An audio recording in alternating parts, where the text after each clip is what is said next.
Halo semuanya, apa kabar? Perkenalkan, nama aku Lydia Teresa Hutashoid. Hari ini aku akan menjelaskan tentang mencari sistem ekonomi nasional.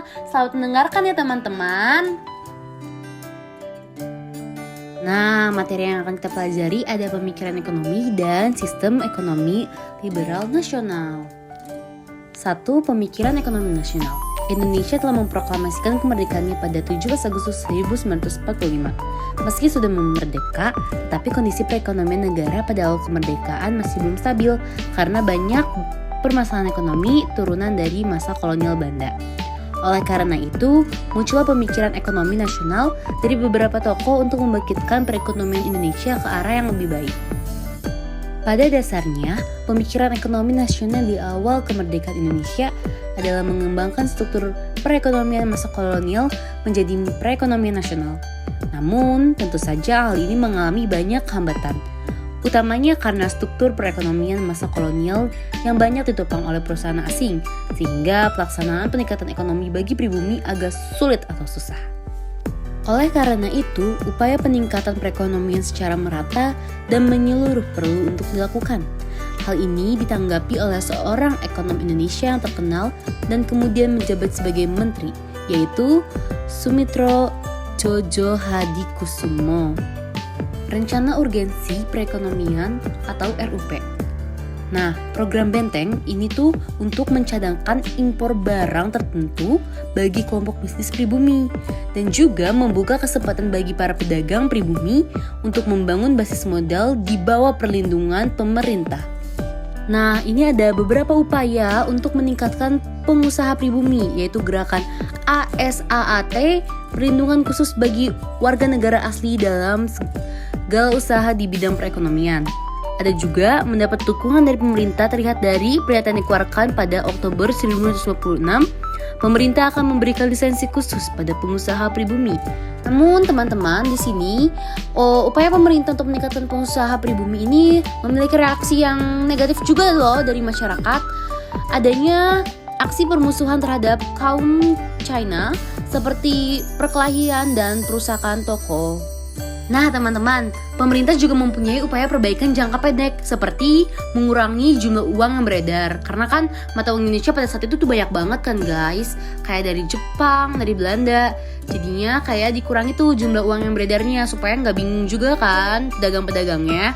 Dan yang kedua ada memotong uang dengan memberlakukan nilai setengahnya mata uang yang mempunyai nominal 250. Upaya pembangunan ekonomi nasional tahun 1956 sampai 1960. Nah, apa sih tujuan dari upaya ini? Tujuannya adalah untuk mendorong munculnya industri yang besar dan munculnya perusahaan yang melayani kepentingan umum dan jasa yang diharapkan mampu mendorong penanaman modal dalam sektor swasta. Lalu pada tahun 1957, nasionalisasi dilakukan pemerintah. Ada 2 tahap nih. Yang pertama, pengambil alihan, penyitaan, dan penguasaan di bawah pengawasan. Dan yang kedua, perusahaan yang diambil alih akan dinasionalisasikan. Nah teman-teman, kita sudah masuk ke subbab kedua, yaitu sistem ekonomi liberal.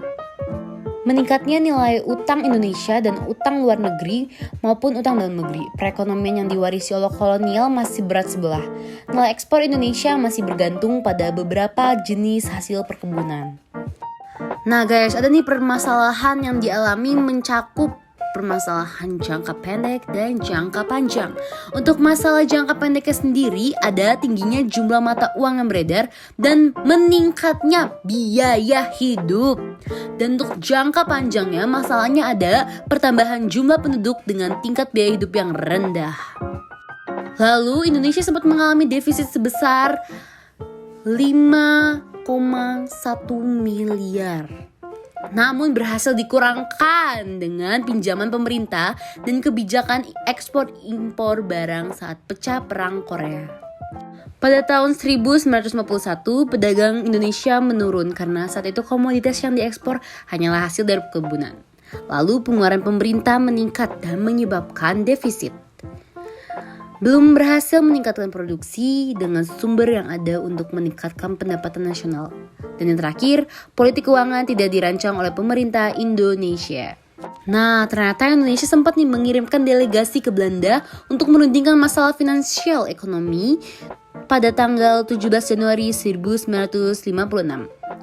FINEC atau Financial Economy yang diajukan Indonesia terhadap Belanda ada penghambatan persetujuan FINEC hasil KMB. Lalu ada hubungan FINEC Indonesia-Belanda didasarkan atas hubungan bilateral. Dan yang terakhir ada hubungan FINEC didasarkan atas undang-undang nasional. Tidak boleh diikat perjanjian lain.